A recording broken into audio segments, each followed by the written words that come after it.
Hello friend, welcome to our channel. আজ আমরা ভারতের পঞ্চবার্ষিকী পরিকল্পনা সম্পর্কে পড়ব। তাহলে চলো শুরু করা যাক।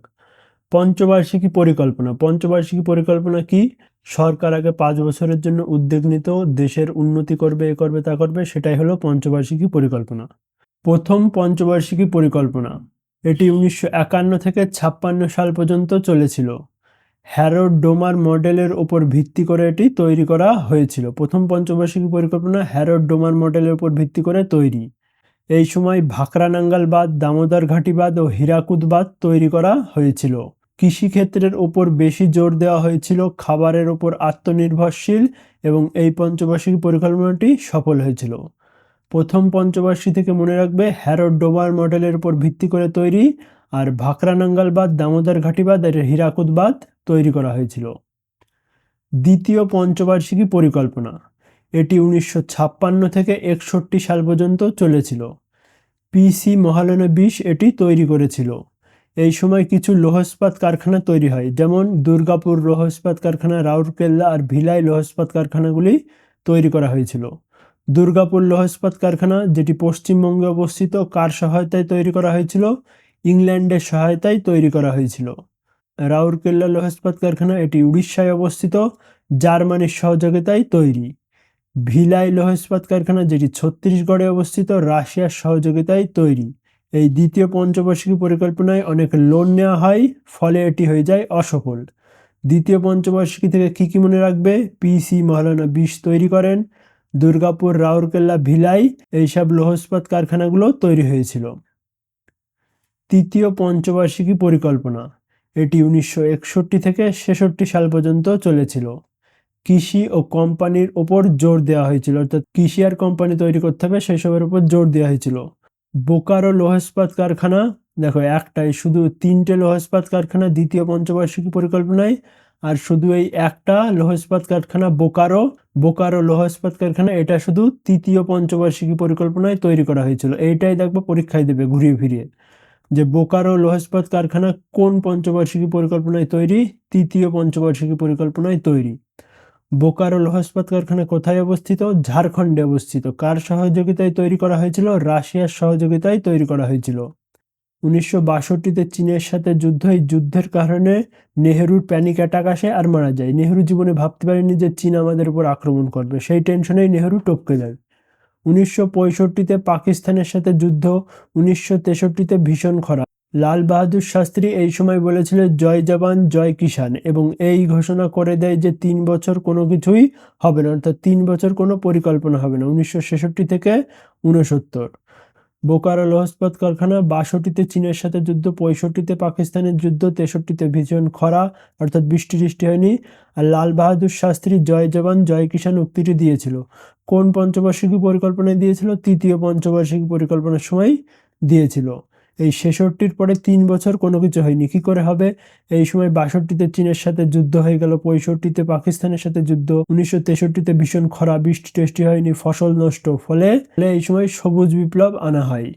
দেখো, সবুজ বিপ্লব এটি তৃতীয় পঞ্চবার্ষিকী পরিকল্পনায় হয়েছিল 1966 সালে। সবুজ বিপ্লব কত সালে হয়েছিল? 1966 সালে। এটা মনে রেখো। পৃথিবীর মধ্যে প্রথম আমেরিকার নরম্যান বোরলক প্রথম সবুজ বিপ্লব আনে। যদি বলা হয় সবুজ বিপ্লবের জনককে, নরম্যান বোরলক সবুজ বিপ্লবের জনক। আর ভারতে প্রথম এনেছিলেন কে? এম এস স্বামীনাথন এনেছিলেন ভারতে। সবুজ বিপ্লব শব্দটি কে দিয়েছিলেন? উইলিয়াম গিড দিয়েছিলেন সবুজ বিপ্লব শব্দটি। এর উদ্দেশ্য কি ছিল? হাই ওয়াইল্ড ভ্যারাইটি, মানে অনেক ফসল তৈরি করা। সবুজ বিপ্লবের ফলে গম উৎপাদন বেড়ে যায়, কিন্তু ধানের উৎপাদনে কোনো কিছু পরিবর্তন হয়নি। সবুজ বিপ্লবের ফলে সবচেয়ে বেশি লাভ করেছিল কোন রাজ্য? পাঞ্জাব। সবুজ বিপ্লব থেকে কি কি মনে রাখবে? পৃথিবীর মধ্যে কে তৈরি করে? Norman Borlaug. ভারতে এনেছিল এম এস স্বামীনাথন। নামকরণ করেছিলেন উইলিয়াম গিড। গমের সবচেয়ে বেশি বেড়ে যায়, আর ধান কিছুই, মানে অল্প পরিবর্তন হয়েছিল। দ্বিতীয় সবুজ বিপ্লবে কি হয়েছিল? জেনেটিক পরিবর্তন, ধান গমের জেনেটিক পরিবর্তন করে উচ্চ ফলনশীল করতে হবে। দেখো, তারপরে আসে চতুর্থ পঞ্চবার্ষিকী পরিকল্পনা। যখন সবুজ বিপ্লব শেষ হয় 1969 সালে, সেই সময় চালু হয় চতুর্থ পঞ্চবার্ষিকী পরিকল্পনা। 1969 থেকে 74 সাল পর্যন্ত চলেছিল। এটি ডি.আর. গডগিল তৈরি করেছিলেন। চতুর্থ পঞ্চবার্ষিকী পরিকল্পনা ডি.আর. গডগিল। এই সময় 14টি বাণিজ্যিক ব্যাংকের রাষ্ট্রীয়করণ করা হয়। কোন পঞ্চবার্ষিকী পরিকল্পনায় 14টি ব্যাংকের রাষ্ট্রীয়করণ করা হয়? চতুর্থ পঞ্চবার্ষিকী পরিকল্পনায়। এটা মনে রাখতে পারো যে 14-4 আর চতুর্থ পঞ্চবার্ষিকী 4। ঠিক আছে, এইভাবে মনে রাখতো 4-4 চতুর্থ মেরে দিয়ে চলে আসবে অ্যান্সার। উড়িষ্যায় ভীষণ চক্রবাত হয়, সারনাথের সংকট দেখা দেয়। মুখ্য উদ্দেশ্য ছিল স্থিরতা ফিরিয়ে আনা। আগে তো চরম যুদ্ধ হয়েছে, তার জন্য দেশের একটা স্থির ভাব ফিরিয়ে আনার জন্য সেটাই বলা হচ্ছে। এটি হয়েছিল অসফল। পঞ্চম পঞ্চবার্ষিকী পরিকল্পনা, এটি 1974 থেকে 78 পর্যন্ত চলেছিল। মুখ্য উদ্দেশ্য ছিল গরিবি হাটাও। 1975 সালে গ্রামীণ ব্যাংকের স্থাপনা করা হয়। কোন পঞ্চবার্ষিকী পরিকল্পনায় গ্রামীণ ব্যাংকের স্থাপনা করা হয়? পঞ্চম পঞ্চবার্ষিকী পরিকল্পনা। 1975 সালটাও মনে রাখবে। রোলিং প্ল্যান, এটা 1978 থেকে 80 পর্যন্ত চলেছিল। এটি জনতা পার্টির সরকার নিয়ে এসেছিল। রোলিং প্ল্যান কি? এরা 5 বছর অন্তর অন্তর পরিকল্পনা করছিল। এরা বলছিল বছর বছর আমরা পরিকল্পনা করব, জনতা পার্টির সরকার। গান্ধীবাড়ি মডেলের ওপর আধারিত ডি.ডি. লক্করবাল তৈরি করেছিল পঞ্চম পঞ্চবার্ষিকী পরিকল্পনা। এখান থেকে মনে রাখবা গরিবি হাটাও আর গ্রামীণ ব্যাংকের স্থাপনা, রোলিং প্ল্যান। ঠিক আছে। 6 নম্বর পঞ্চবার্ষিকী পরিকল্পনা, এটি 1980 থেকে 85 সাল পর্যন্ত চলেছিল। এমআরএন ফর্মুলার উপর আধারিত। এই 6 নম্বর পঞ্চবার্ষিকী পরিকল্পনার সময় নাবার্ড প্রতিষ্ঠিত হয়। নাবার্ড কোন পঞ্চবার্ষিকী পরিকল্পনার সময় প্রতিষ্ঠা হয়েছিল? 6 নম্বর। কত সালে প্রতিষ্ঠিত হয়েছিল? 1982 সালে প্রতিষ্ঠিত হয়েছিল। এই সময় অটল বিহারী বাজপেয়ী বলেছিলেন জয় জওয়ান জয় কিষাণ জয় বিজ্ঞান। লাল বাহাদুর শাস্ত্রী বলেছিল জয় জওয়ান আর জয় কিষাণ, আর জয় বিজ্ঞান জুড়ে থেকে অটল বিহারী বাজপেয়ী। 6 নম্বর পঞ্চবার্ষিকী পরিকল্পনায়। তারপরে আসে 7 নম্বর পঞ্চবার্ষিকী পরিকল্পনা। এটি 1985 থেকে 90 পর্যন্ত চলেছিল। কে তৈরি করেছিল? ডক্টর চক্রবর্তী তৈরি করেছিল। 1998 সালে জোহার পরিযোজনা তৈরি হয়। এই 7 নম্বর পঞ্চবার্ষিকী পরিকল্পনায় আর কি কি হয়েছিল?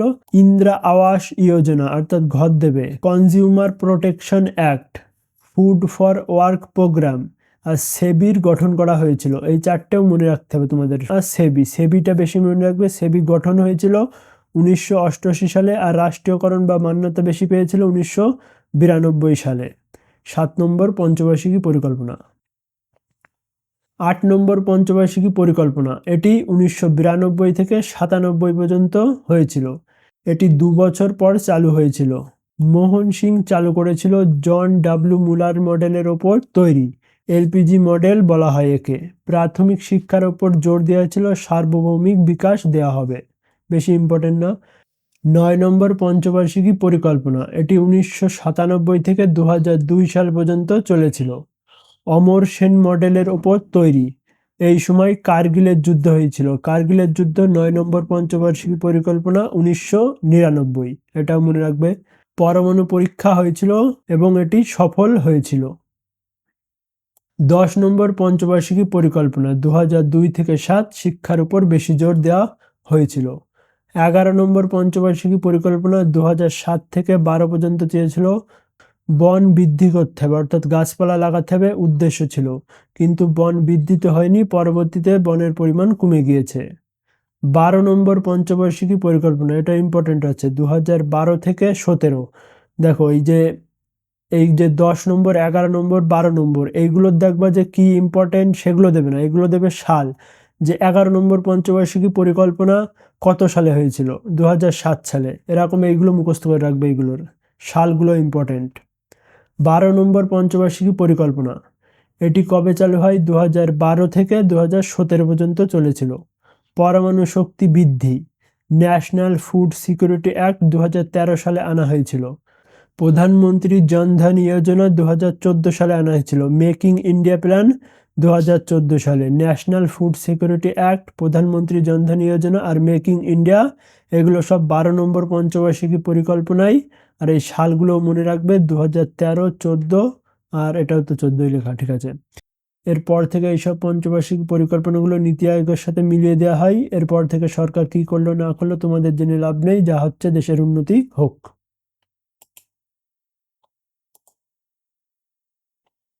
ভারতের পঞ্চবার্ষিকী পরিকল্পনা। ভারতের অর্থনৈতিক পরিকল্পনা হলো সরকারের একটি পরিকল্পিত উদ্যোগ যার মধ্যে দেশের সম্পদ ব্যবহার করে অর্থনৈতিক উন্নতি ও দারিদ্রতা মেটানোর প্রচেষ্টা করা। দেশের মধ্যে যেসব সম্পদগুলো আছে, লোহা, কয়লা, সোনা, এগুলোকে রিফাইন করে দেশের উন্নতি করাই হলো সরকারের একটা পরিকল্পনা। ভারতের অর্থনৈতিক পরিকল্পনার ইতিহাস। দেখো, 1974 সালে এম বিশ্বেশ্বরায় তার প্ল্যান ইকোনমি ফর ইন্ডিয়া বইতে পরিকল্পনার ধারণা দেন। পি ফর এই যে লেখা আছে পরিকল্পনা, ঠিক আছে। পরিকল্পনাটার ধারণা কি থেকে আসে? এম বিশ্বেশ্বরায়ের বই প্ল্যান ইকোনমি ফর ইন্ডিয়া বই থেকে আসে। 1938 সালের হরিপুরা সম্মেলনে পণ্ডিত জওহরলাল নেহরুর সভাপতিত্বে একটি পরিকল্পনা কমিটি গঠিত হয়। দেখো, হরিপুরা সম্মেলনে সুভাষচন্দ্র বসু ছিল এবং জওহরলাল নেহরু ছিল। সেই সময় একটা পরিকল্পনা কমিটি গঠন করা হয়, তার নাম কি? কংগ্রেস পরিকল্পনা বা কংগ্রেস প্ল্যান নামে পরিচিত। ভারতের পঞ্চবার্ষিকী পরিকল্পনার ধারণা গ্রহণ করা হয়েছিল সোভিয়েত ইউনিয়ন থেকে। 1946 সালে গঠিত হয় কেসি নিয়োগী, অর্থাৎ ক্ষিতীশচন্দ্র নিয়োগী নিয়ে আসেন সোভিয়েত ইউনিয়ন থেকে মডেলটা। ভারতের প্রধানমন্ত্রী ছিলেন এর চেয়ারম্যান, অর্থাৎ পরিকল্পনা কমিশনের চেয়ারম্যান ছিলেন কে? ভারতের প্রধানমন্ত্রী। এটা একটু এক্সট্রা দেখো, 1944 থেকে 45 সালে ভারতের 8 জন শীর্ষস্থানীয় শিল্পপতি, অর্থাৎ 8 জন বড় বড় কোম্পানির মালিক, তারা বম্বে প্ল্যান তৈরি করেছিল। বম্বে প্ল্যান 8 জন শীর্ষস্থানীয় শিল্পপতি তৈরি করেছিল। প্রশ্ন আসবে যে বম্বে প্ল্যান কারা তৈরি করেছিল? 8 জন শীর্ষস্থানীয় অর্থাৎ বড় বড় কোম্পানির লোক। 1950 সালে জয়প্রকাশ নারায়ণ সর্বোদয় পরিকল্পনা এনেছিল। সর্বোদয় পরিকল্পনা, জয়প্রকাশ নারায়ণ। জাতীয় উন্নয়ন পরিষদ অর্থাৎ এনডিসি, ন্যাশনাল ডেভেলপমেন্ট কাউন্সিল, এনডিসির ফুল ফর্ম চলে আসে ন্যাশনাল ডেভেলপমেন্ট কাউন্সিল, এনডিসির ফুল ফর্ম। এটি কবে গঠিত হয়েছিল? 6 আগস্ট 1952 সালে। 6 আগস্ট 1952 সালে এনডিসির গঠন করা হয়েছিল। চেয়ারম্যান কে ছিলেন? প্রধানমন্ত্রী ছিলেন চেয়ারম্যান। এনডিসির সদস্য কে কে ছিল? এনডিসির সদস্য কে কে ছিল? সব রাজ্যের মুখ্যমন্ত্রী এবং পরিকল্পনা কমিশনের সদস্যরা ছিল। এনডিসির কাজ কি ছিল? পঞ্চবার্ষিকী পরিকল্পনা অনুমোদন করা, ঠিকঠাক কাজ করছে কিনা সেটা দেখা। ভারতের অর্থনৈতিক পরিকল্পনার মূল লক্ষ্য কি ছিল?